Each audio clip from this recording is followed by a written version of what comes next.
Welcome to RMB Africa Focus Season 5, a dedicated series that focuses on Africa's economic resilience and strategic role in global economies. Now, over the coming weeks, we will explore how the African continent can sustain momentum, leverage opportunities, and remain competitive. Through expert insights and country case studies, we do a deep dive and gain an understanding of the innovations driving growth across various sectors in Africa. For decades, the narrative of African energy has been dominated by the established giants of West and North Africa.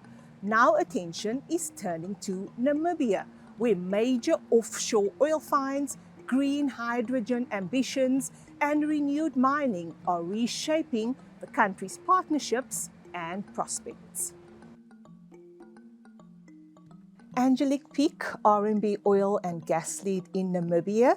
Now, your country is quite small, less than 3 million people, and you're navigating some extraordinary economic shifts. And it really seems it's the land of opportunity and partnerships. Talk to us about how this energy boom could be lasting growth for the country, and how will a small country like Namibia navigate one of the most consequential economic moments in your history?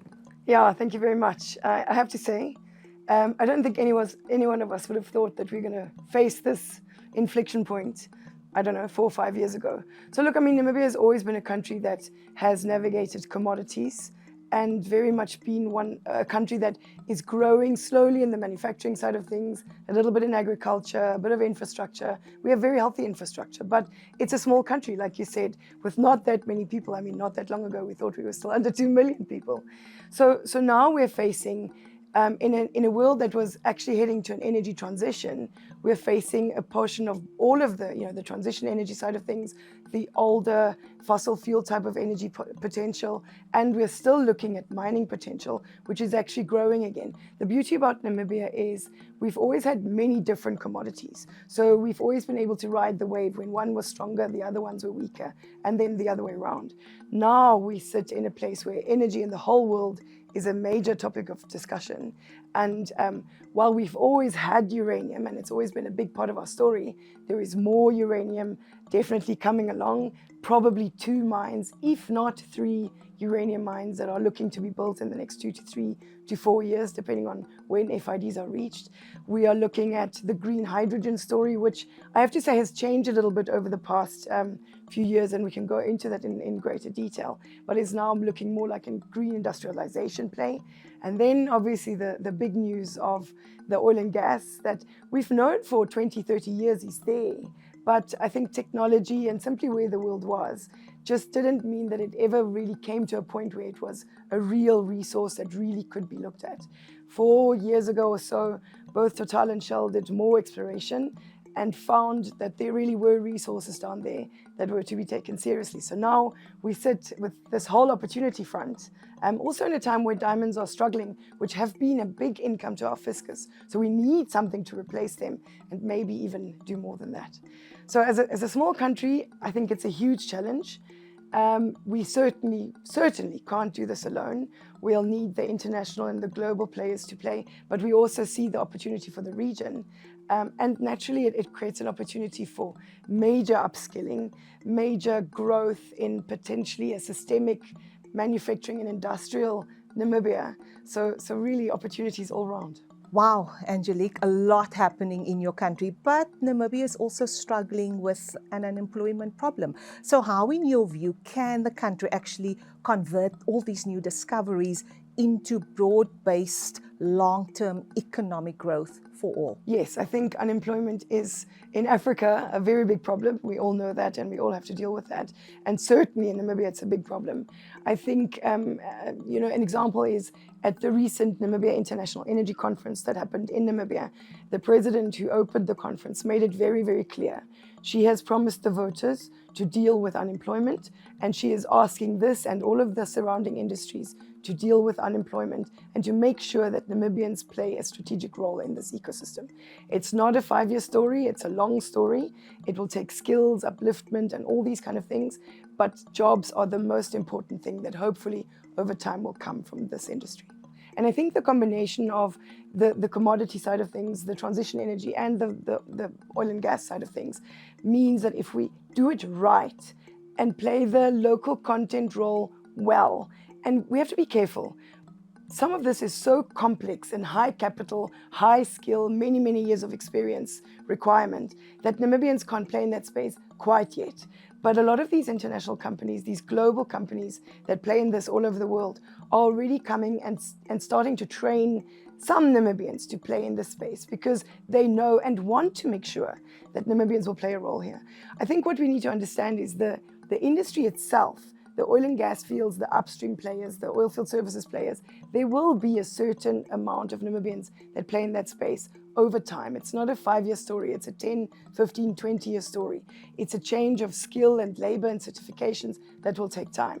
But the multiplier effect are all of the supporting ecosystems that get created in oil and gas alone, and we can talk to that in much greater detail, but also in mining, also in green hydrogen. And the beauty is actually, if we do this right, again, we can create a system that works together and uses the same infrastructure, and then the ecosystems are multiplied by many times. So, Angelique, so while obviously oil and gas is providing that immediate momentum, you're also carving a space in the green hydrogen field.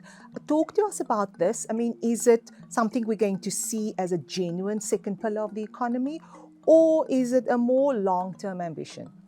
Yeah, it's an interesting question because the timing and the geopolitics have also changed that conversation quite dramatically over the last 2 to 3 years. So second pillar, I would say, is probably not quite going to be the case. 2, 3, 4 years ago, green hydrogen was definitely going to take over from fossil fuels in the world as one of the renewable energies, together with solar, wind, and other opportunities. But the geopolitics and the world have simply not gotten there. Technology is not quite there. Price discovery globally is not quite there yet. And then in Namibia itself, the oil and gas story has simply overtaken the conversation. So what has happened in Namibia is that the big green hydrogen project is most certainly still getting funding to be developed, is still looking like it's going to come and become something that will create jobs and opportunities, but it's probably a much longer trajectory. It's not a 2-3-year plan, it's maybe a 5, 7, 10-year plan as to when that plays out.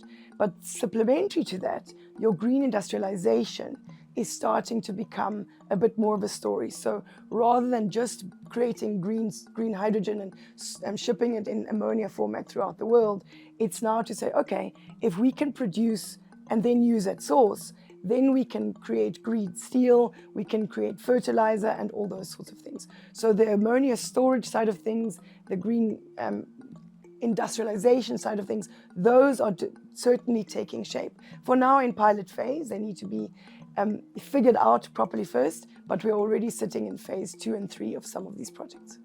Angelique, now the Nigerian industrialist Aliko Dangote has expressed real interest in your country again, using storage facilities to transport fuel into the broader Southern African region. Talk to us about this and what's at play here.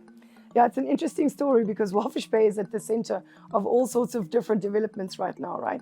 So, I mean, even from a trade corridor, especially what we've just seen in the Middle East, Walvis Bay is becoming much more strategic for trade and then for transport in and out of the country.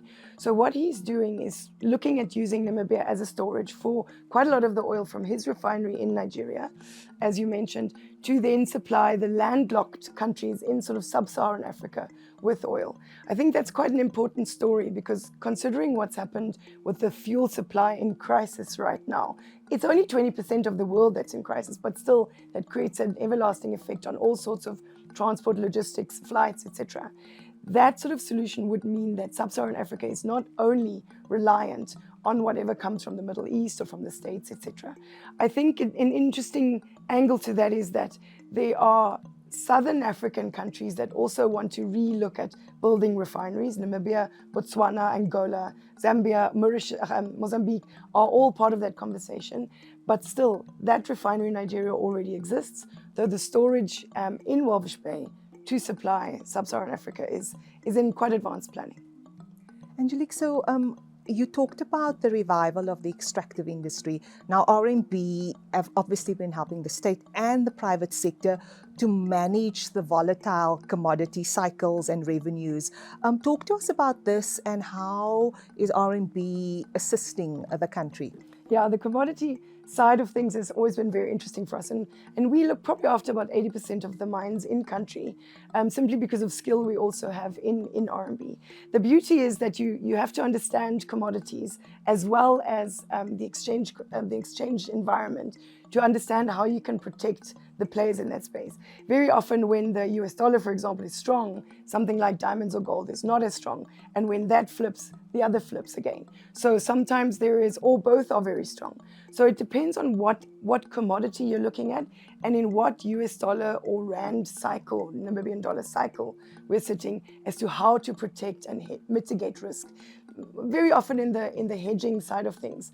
Luckily, we have the opportunity to not only hedge, straight forwards, etc., but very, very complicated structures. And with RMB being a market maker, not a market taker, there are structures there that can really help, depending on what commodity the client, in both upward and downward cycles. Angelique, so before we end off, what lessons can Namibia offer smaller economies in Africa just to balance that kind of investor interest versus environmental constraints, domestic development needs, and of course, global pressure as well? So it's an interesting question because Namibia has been a country that has been, politically stable, the infrastructure, the legal system, the finance system, and the exchange control system is solid. But now Namibia finds itself in suddenly this grasp of a global scale economy and is also still learning. I think many, many things that we are taking from these international major companies that are coming into Namibia is that the stability that I mentioned just now in all of these different systems is helping them so much consider Namibia as an investment destination. It doesn't mean that you can just do what you want in other places. We have to make sure that execution on the political side of things happens in call it Western speeds as well. The world is moving very, very fast. Geopolitics are changing the whole time. I think the lesson is if we can keep our system stable politically and all others, and if we can be investor friendly and make sure that both parties are winners of an investment, then we can only really win. Any last points?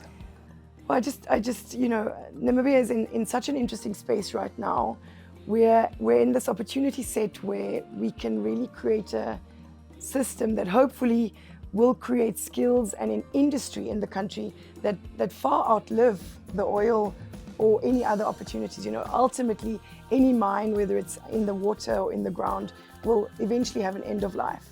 But the opportunity we sit at now is to build an industrial hub that can long outlive that in a skill and industrial and manufacturing perspective. So there's a lot we still have to get right in the next few months and years, but I think the opportunity most certainly is now.